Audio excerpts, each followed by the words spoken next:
But, like many of us in this generation, we grew up playing all sorts of video games. From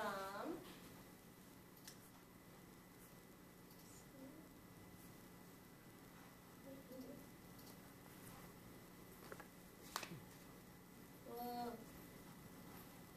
It's fine up there. Oh, okay.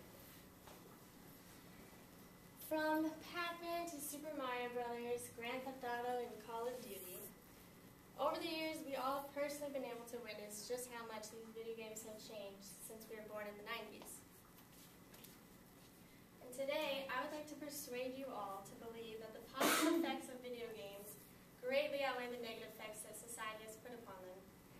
I'd like to first discuss some of the common negative effects, the contrasting positive effects, and useful ways that can better society, and finally simple solutions that can solve this whole controversy. So, to start things off, let's first consider some of the reasons why video games may be looked down upon. Those who are most opposed to children being involved in video games tend to focus more on the cruel content. Their main point is that all the violence is beginning to rapidly morph our youth for the worse. And many of you can relate to that internal rush you get when you're just about to get that final victory, not even in a video game, just in life general. And when you don't get it, feelings of frustration and anger may arise. And they argue that this change in behavior is not likely to be seen if you were to give a child a different type of media, such as a book or a magazine. And some studies have shown that these violent outbursts from virtual games may also actually be causing a change in your own brain development. The frontal lobe of the brain, which some of you may know, is for learning, memory, emotion, and self-control. And those are all shown in times of stress or frustration. So the idea that this uncontrollable behavior occurs after playing these games was brought to attention by Tracy McVeigh, which is a writer of Computer Games Stunt Teen Brains. And she wrote, the students who played computer games were halting the process of brain development and affecting their ability to control potentially antisocial elements of their behavior. And this graph right here is just going based off of Tracy's studies, which is the correlation with playing violent video games, and it shows aggressive behavior, cognition effects, and then the healthy behavior is obviously negative, and the physiological arousal is raised tremendously. Even though there may be evidence to how technology affects the brain and some behavior, there are still aspects of video games that can actually be helpful to a child's learning.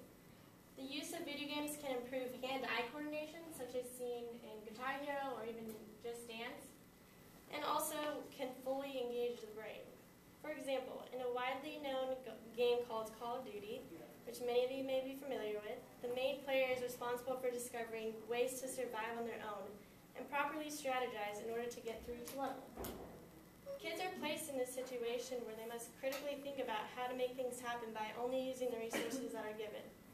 And just like any other educational way of learning, such as puzzles, video games can also be mind benders where you are forced to find a solution through creative thinking. And this observation was mentioned in Stephen Johnson's book, Everything Bad is Good for You, How Today's Popular Culture is Actually Making Us Smarter. And he states, finally, interactive games have trained a new generation of media consumers to probe complex environments and to think on their feet.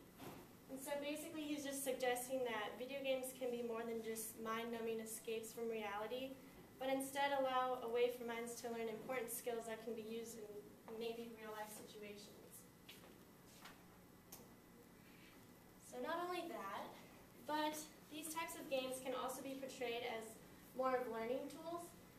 Video games can positively affect a child's desire to learn, and by developing learning games in virtual reality form, children will be obviously more intrigued and want to play more and learn more.